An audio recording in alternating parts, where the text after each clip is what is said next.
Oi gente, eu sou Karina e esse é meu canal. Falando sobre livros, hoje eu vou falar sobre o livro Nossa Senhora do Nilo, da Scholastic Mukasonga. Esse livro é parte daquela trilogia que eu falei pra vocês quando eu li A Mulher de Pés Descalços. Então esse é o segundo livro, que ele fala sobre um período intermediário entre o primeiro livro, que é ali nos anos 60, e 1994, que é quando houve o grande genocídio de Ruanda.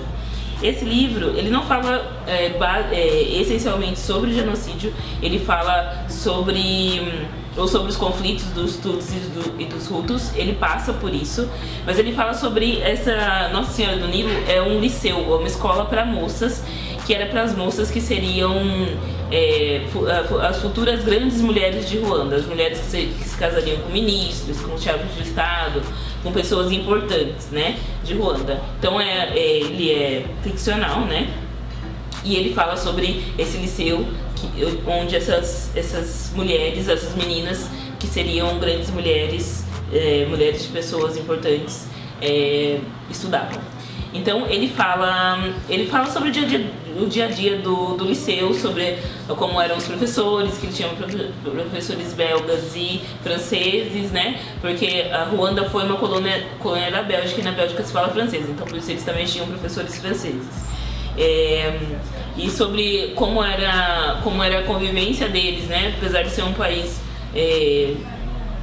na África, tinham muitos brancos vivendo lá, então como é que os brancos reagiam diante da cultura e das tradições ruandesas, né?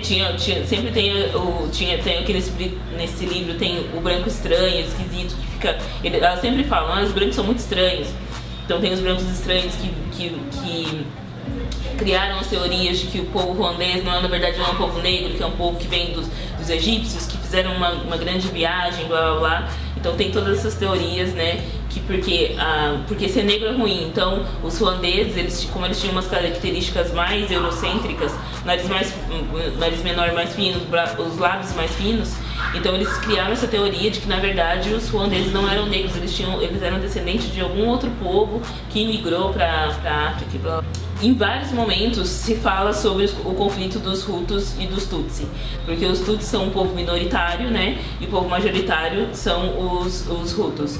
Mas o importante é saber que esse conflito ele foi criado justamente por causa desse mito que os colonizadores inventaram de que os Tutsi não eram africanos, na verdade, de que eles eram um povo superior, né, porque eles tinham um nariz fino, lábio fino, então eles eram um povo, não eram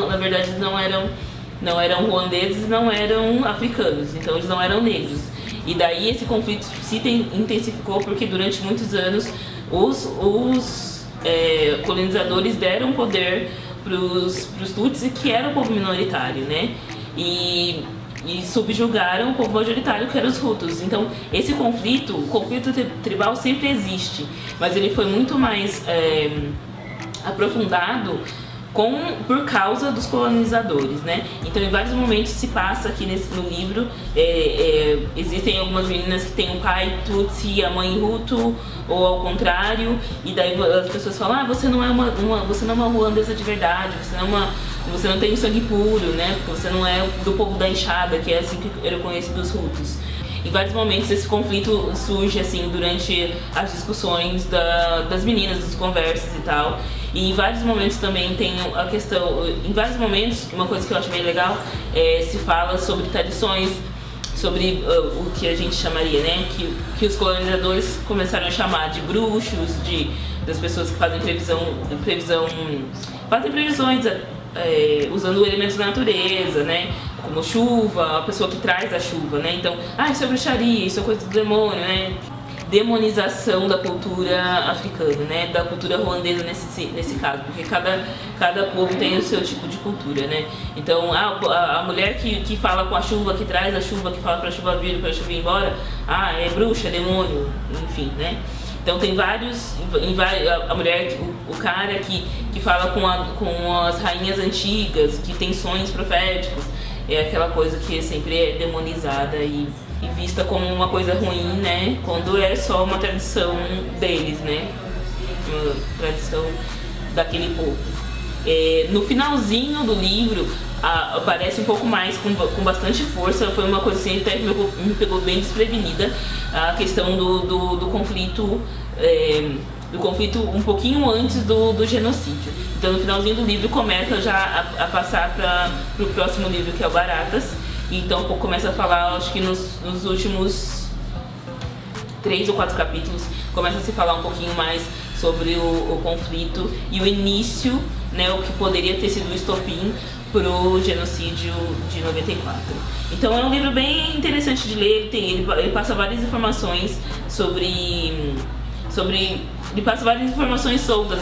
Você tem que ler e ir pegando as informações. Então ele passa várias informações soltas sobre como seria o dia a dia numa escola de freiras, né, que ela estudava num colégio de freiras, num país colonizado, que ainda era bastante ligado e conectado ao país colonizador, quase todos os professores eram da Bélgica e da França. Então como é essa convivência deles com isso, a convivência entre elas mesmo, as tradições que elas não abriam mão, as coisas que elas eram obrigadas a abrir mão, né? Então é bem interessante, é um livro bem legal de se ler e de se ter uma outra perspectiva sobre dois povos africanos aqui, especificamente sobre esses povos de Ruanda. Nossa Senhora do Nilo é um livro que você deveria ler, tá bom? Me sigam nas redes sociais, Twitter, Instagram e Goodreads, eu tô lá. É só me procurar. E é isso, até o próximo vídeo. Tchau!